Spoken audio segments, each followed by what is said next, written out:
എങ്ങനെയാണ് കാണുന്നത്? കാരണം മേയറുടെ വാർഡിൽ ഉൾപ്പെടെ പരാജയം സംഭവിച്ചല്ലോ. തെരഞ്ഞെടുപ്പ് റിസൾട്ടിനെ ഞാൻ കാണുന്ന ഒരു തരംഗം പോലെയാണ്. അതെന്താണ് അതിൻ്റെ കാര്യം, അതിൻ്റെ പിന്നിലുള്ളത് എന്ന് എന്തായാലും അറിയാമല്ലോ. പാർട്ടി അത് ശാസ്ത്രീയമായി തന്നെ വളരെ വ്യക്തമായിട്ട് പഠിക്കും.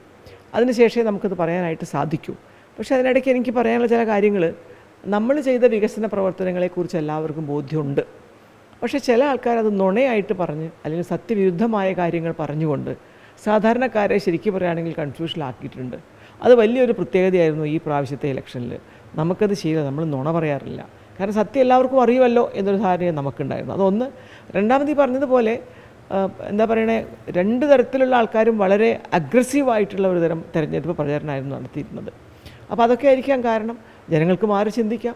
ജനാധിപത്യത്തിൽ ഇങ്ങനെയൊക്കെ ധാരാളം സംഭവിച്ചിട്ടുണ്ടല്ലോ ഇതിനു മുമ്പും. അതാണ്. അതുകൊണ്ട് ഈ വികസന പ്രവർത്തനങ്ങളൊക്കെ എന്തുകൊണ്ട് ജനങ്ങളുടെ ഉള്ളിലേക്ക് ചെന്നില്ല? പ്രത്യേകിച്ച് നമ്മുടെ സംസ്ഥാന സർക്കാർ എന്തോരം കാര്യങ്ങളിലാണ് ഈ ഒരു ഭരണം വന്ന ശേഷം സംസ്ഥാന ഗവൺമെൻറ് ഉണ്ടാക്കുന്ന അവരുടെ എല്ലാ പദ്ധതികളും നടപ്പിലാക്കേണ്ടത് തദ്ദേശ സ്വയംഭരണ സ്ഥാപനങ്ങളല്ലേ? അപ്പോൾ ആ അർത്ഥത്തിൽ തദ്ദേശ സ്വയംഭരണ സ്ഥാപനവും സംസ്ഥാന സർക്കാർ നേരിട്ട് നടത്തുന്ന കാര്യങ്ങളുമായി എന്തെല്ലാം വികസനവും അതുപോലെ തന്നെ ക്ഷേമവും ആരോഗ്യവും വയോജനങ്ങളുടെ പ്രശ്നങ്ങളും ഭിന്നശേഷിക്കാരുടെ പ്രശ്നങ്ങളും സ്ത്രീകളുടെ പ്രശ്നങ്ങളും, നമ്മൾ നല്ല രീതിയിലുള്ള വൃത്തി കോൺക്ലേവിൽ നമുക്ക് ഏറ്റവും നല്ല അവാർഡ് കിട്ടുന്നു. ആ രീതിയിലൊക്കെ അന്താരാഷ്ട്ര തലത്തിൽ 2 അവാർഡുകൾ നമുക്ക് വാങ്ങാൻ സാധിക്കുന്നു. ഈ കാര്യങ്ങളൊക്കെ ജനങ്ങളിലേക്ക് എത്തിക്കാൻ ഇടതുപക്ഷത്തിന് സാധിക്കാതെ പോയോ കോഴിക്കോട്? എനിക്ക് അങ്ങനെ തോന്നുന്നില്ല. ഈ പറഞ്ഞതുപോലെ നമ്മൾ ഈ സെൽഫ് മാർക്കറ്റിംഗ് ഒരു തന്ത്രമാണ് ഇന്നത്തെ ലോകത്ത്. ഞാനിപ്പോൾ അതാ വിചാരിക്കുന്നത്. മാർക്കറ്റിങ്ങിലുള്ള ഭയങ്കരമായൊരു പ്രാവീണ്യം, അതിനുള്ള മനഃശാസ്ത്രം അറിയുന്ന വിദഗ്ധരുടെ സഹായം, ഇതൊന്നും ഞങ്ങൾ വേണ്ട രീതിയിൽ ഉപയോഗിച്ചില്ല. ജനങ്ങൾക്കെല്ലാം അറിയുമല്ലോ എന്നാണ് നമ്മൾ കരുതിയത്. അപ്പോൾ ആ ഒരു സെൽഫ് മാർക്കറ്റിങ്ങിൽ ഞാൻ കോഴിക്കോട് കോർപ്പറേഷൻ്റെ കാര്യമാണ് പറയുന്നത്. എവിടെയെങ്കിലും നമ്മൾ പരാജയപ്പെട്ടിട്ടുണ്ടോ എന്ന് നമ്മൾ ആലോചിക്കണം. നമുക്കത് പരിചയമില്ലാത്ത ഒരു തന്ത്രമാണ്. നമുക്ക് കാര്യങ്ങൾ നടത്തുക, നേരെ ചൊവ്വേ പറയുക എന്നല്ലാതെ അതിനപ്പുറത്തേക്കുള്ള തന്ത്രങ്ങൾ മെനയുന്നത് ഇന്നത്തെ കാലത്തൊരു പരിഷ്കാരമാണെന്നാണ് എനിക്ക് തോന്നുന്നത്. പക്ഷേ ഇതൊക്കെ പറയുമ്പോഴും ഞാൻ പറയുന്നത് ഇപ്പോഴും ഇതൊന്നുമല്ല കാരണം മറ്റെന്തോ ആണ് എന്നാണ്. കാരണം നിങ്ങളെല്ലാവരും പറഞ്ഞില്ലേ, ഒരു കുഴപ്പമില്ലാതെ നമ്മളൊക്കെ ജയിച്ചു വരുന്ന ആശ്വസിപ്പിച്ചില്ലേ, അതുകൊണ്ട് ഒരു പ്രശ്നം ഉണ്ടാവില്ല, എന്തായാലും ഭൂരിപക്ഷം കിട്ടുമെന്ന് എല്ലാവരും പറഞ്ഞിട്ടും ഇങ്ങനെ സംഭവിക്കണമെങ്കിൽ എന്തോ അതിൻ്റെ പുറകിലുണ്ട്. പാർട്ടി എന്തായാലും അത് വ്യക്തമായി പഠിക്കും, ശാസ്ത്രീയമായി പഠിക്കും. അതിനുശേഷം വ്യക്തമായി നമുക്ക് ആ കാര്യങ്ങൾ മനസ്സിലാവും. ജനങ്ങളാണല്ലോ വോട്ട് ചെയ്യുന്നത്, ഇത്രയധികം ജനങ്ങളുണ്ടല്ലോ. അപ്പോൾ മേയറുടെ വാർഡിൽ പോലും BJP ആണല്ലോ ജയിക്കുന്നത്. പതിറ്റാണ്ടുകളായിട്ട് CPM ഇരിക്കുന്ന ഒരു സിറ്റിംഗ് സീറ്റ് കൂടിയായിരുന്നു. അപ്പോൾ BJP എന്തുകൊണ്ട് മേയറുടെ വാർഡിൽ ജയിക്കുന്നു എന്ന് സ്വാഭാവികമായിട്ടൊരു ചോദ്യം ടീച്ചർക്ക് തന്നെ ഉണ്ടാവില്ലേ?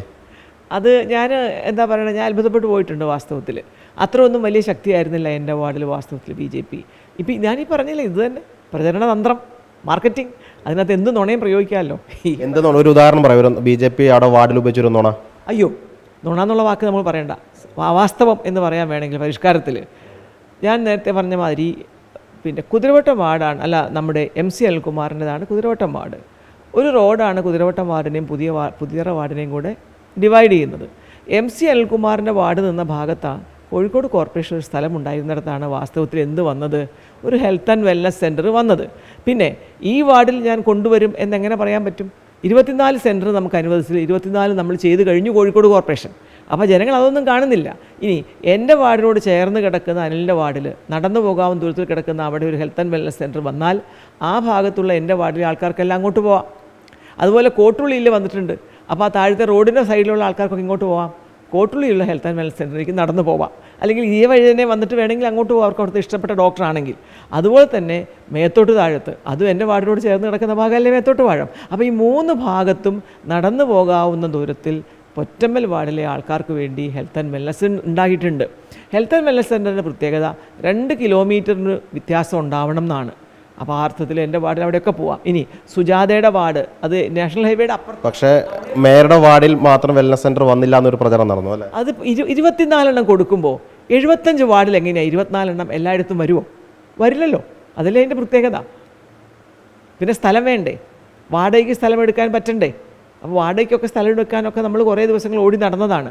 പല കാരണങ്ങളെ കൊണ്ട് അത് നടന്നില്ല.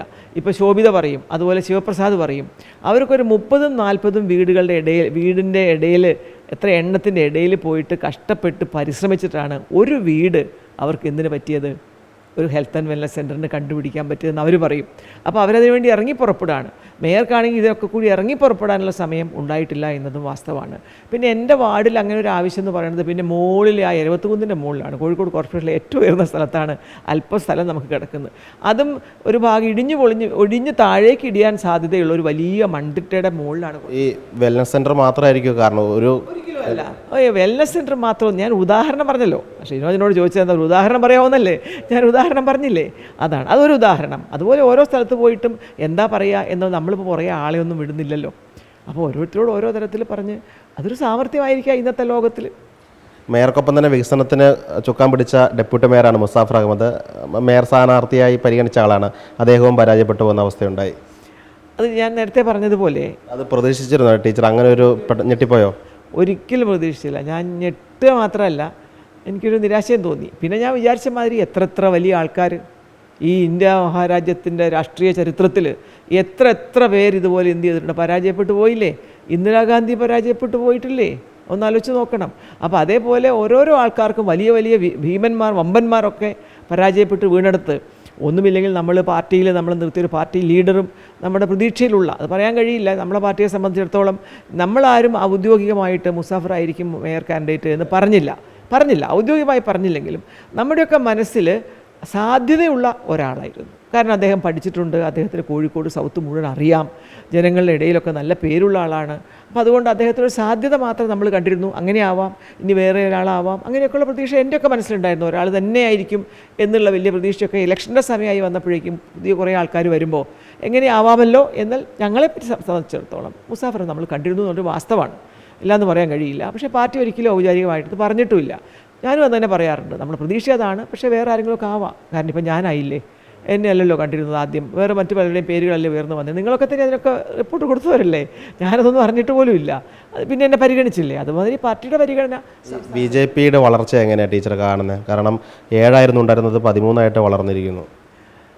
കാലം എനിക്ക് തോന്നുന്നു മനുഷ്യരുടെ ഉള്ളിൽ വളരെ കഷ്ടപ്പെട്ട് കോൺഗ്രസ് പാർട്ടിയും മറ്റ് സോഷ്യലിസ്റ്റ് കമ്മ്യൂണിസ്റ്റ് പാർട്ടികളും ശ്രമിച്ചോന്നായിരുന്നു ഈ വേർതിരിവുകൾ.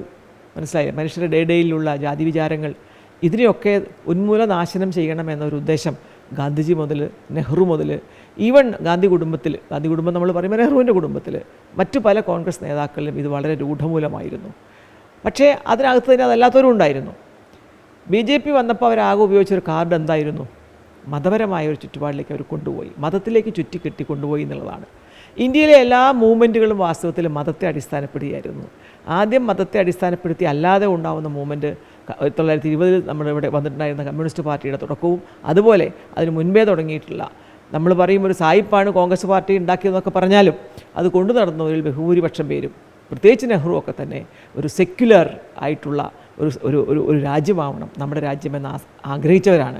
അപ്പോൾ അതുമാതിരി എല്ലാവരെയും പരിഗണിക്കണം എന്നുള്ള ആശയം മുന്നോട്ട് വെച്ച ഒരു കോൺഗ്രസ് പാർട്ടിയും അതുപോലെയുള്ള ഒരു കമ്മ്യൂണിസ്റ്റ് പാർട്ടിയും ഉണ്ടായിരുന്നിടത്തേക്കാണ് മനുഷ്യനെ എളുപ്പത്തിൽ മയക്കാൻ പറ്റുന്ന ഒന്നാണ് എന്ത്? മതം. ഇപ്പം പറഞ്ഞ് മനസ്സിലായോ? അതൊരു കറുപ്പാണെന്ന് പറഞ്ഞ് മനസ്സിലായോ? എളുപ്പത്തിൽ മനുഷ്യനെ മയക്കാൻ പറ്റും. അതിനെ വളരെയേറെ ആധുനിക മാർക്കറ്റിംഗ് തന്ത്രം ഉപയോഗിച്ചുകൊണ്ട് മനുഷ്യരെ അതുപോലെ മാറ്റാനുള്ള തന്ത്രങ്ങൾ മെനഞ്ഞതാണ് ഒരു പരിധിവരെ BJPയുടെ ഉയർച്ച എന്നാണ് എൻ്റെ ഒരു വിലയിരുത്തൽ. അല്ലാതെ വികസനം, കേന്ദ്ര സർക്കാർ വികസനം ചൂണ്ടിക്കാണിച്ചുള്ള ഒരു നേട്ടമല്ല. അങ്ങനെ ഞാൻ പറയില്ല. കാരണം അവരുടെ വികസനങ്ങൾ വാസ്തവത്തിൽ നാട്ടുമ്പുറത്ത് വന്നതിനേക്കാളേറെ നഗരങ്ങളിലാണ് വന്നത്. അപ്പോൾ കോഴിക്കോട് നഗരത്തിൽ അമൃത പദ്ധതി ഉൾപ്പെടെ വന്നല്ലോ. അമൃത പദ്ധതി വന്നു, അത് ഗ്രാൻഡ് ഇൻ എയ്ഡ് ആണെന്ന്, അതൊരു തരേണ്ട പൈസയാണ്. അത് അവർ ചെയ്യുന്ന എന്താ? അത് പൈസയായിട്ട് തരുന്നതിന് പകരം ഇന്ന രീതിയിലേ ചിലവഴിക്കാവൂ എന്ന് പറഞ്ഞിട്ട് ഒരു ടൈഡ് ഫണ്ട് അല്ലെങ്കിൽ ചാലഞ്ച് ഫണ്ട് എന്ന രീതിയിലാണ് തന്നത്. അത് തരാൻ ബാധ്യസ്ഥരല്ലേ? ഈ ഗ്രാൻഡ് ഇൻ എയ്ഡ് എന്ന് പറയുന്നത് നമുക്ക് തരേണ്ടതല്ലേ ഗ്രാൻറ്റുകൾ? ഭരണകൂട നമ്മുടെ കോൺസ്റ്റിറ്റ്യൂഷൻ പറയുന്നതല്ലേ നമുക്ക് തരണമെന്ന് ഗ്രാൻഡ് ഇൻ എയ്ഡ്. അതവർക്ക് തന്നേ പറ്റൂ. ഫിനാൻസ് കമ്മീഷൻ പണം അവർക്ക് തന്നേ പറ്റൂ. GSTയുടെ വലിയൊരു ഭാഗം അങ്ങോട്ട് പിടിച്ചുകൊണ്ട് പോയപ്പോൾ നമ്മൾ വിചാരിച്ചോ ഇത്രമാത്രം നമുക്കത് കിട്ടാതാവുമെന്ന്? നമുക്കത് കിട്ടാത്തൊരവസ്ഥയിലേക്ക് വന്നില്ലേ? അപ്പോൾ ഇതുപോലെ ഒരു ഭാഗത്ത് വിശാലമായി തരേണ്ട സ്ഥലത്ത് അവർ പിശുക്കിപ്പിടുകയും അല്ലാതെ ഒരു പ്രത്യേക കാര്യത്തിന് വേണ്ടി മാത്രം ഉപയോഗിക്കണം. ഇവിടെ സത്യത്തിൽ ഇത്രമാത്രം വെള്ളത്തിൻ്റെ കണക്ഷൻ കൊടുക്കേണ്ട ആവശ്യമുണ്ടോ? നല്ല STPകൾ വന്നു കഴിഞ്ഞാൽ അവർ ആദ്യത്തിൽ വന്നതുപോലെ വന്നു കഴിഞ്ഞാൽ നമ്മുടെ കിണറൊക്കെ ശുദ്ധാവില്ലേ? നമ്മുടെ തോടുകളൊക്കെ വീണ്ടും ശുദ്ധാവില്ലേ? അതുപോലെ റാവിക്കൽ തോട് കോതി വലിയ സമരങ്ങൾ നടന്ന സ്ഥലമാണ് ശുചീകരണ മാലിന്യ പ്ലാന്റിനെതിരെ. അവിടെയും UDF ആണ് വിജയിച്ചിരിക്കുന്നത്. അതിനെക്കുറിച്ച് എന്താ ടീച്ചർക്ക് തോന്നുന്നത്? അവരെങ്ങനെയാണ് വിജയിച്ചതെന്ന് എന്താ സിനോജ് പറയാത്തത്? ഇല്ലാത്ത കാര്യം പാവപ്പെട്ട മനുഷ്യരെ പറഞ്ഞ് വിശ്വസിപ്പിച്ചല്ലേ അവർ ശരിക്ക്. അവരതിനകത്തിരുന്നിട്ട് ഞങ്ങൾ കൂടെ വരും എന്ന് പറയുകയും പുറത്തിറങ്ങിയിട്ട് നമുക്കെതിരെ പറയുകയും ആൾക്കാരെ കൊണ്ട് പറയിപ്പിക്കുകയും സാധുക്കളായ പാവപ്പെട്ട മനുഷ്യൻ്റെ ഉള്ളിലേക്ക് വലിയൊരു ഭീകരതയുടെ ചിത്രം അവരയച്ചു കൊടുക്കുകയും ചെയ്തുകൊണ്ടല്ലേ. ഒന്നും അവർ നേരെ വന്ന് പറയില്ലല്ലോ, നേരെ വിളിക്കുന്ന മീറ്റിങ്ങിലൊന്നും പറയില്ല. അത് കഴിഞ്ഞിട്ടാണ് ഇങ്ങനെയുള്ളതൊക്കെ പറഞ്ഞിരിക്കുക. എല്ലാവരും കൂടി പോവാ എന്ന് പറഞ്ഞ് ഞങ്ങൾ കൊണ്ടുപോകാനായിട്ട് 2 വണ്ടി അറേഞ്ച് ചെയ്തില്ലേ. അവസാനം ഒരു വണ്ടിയിലും ഒരു വാനിലും നമുക്ക് പോകേണ്ടി വന്നു. കാരണം വിചാരിച്ച അത്ര ആൾക്കാർ വന്നില്ല.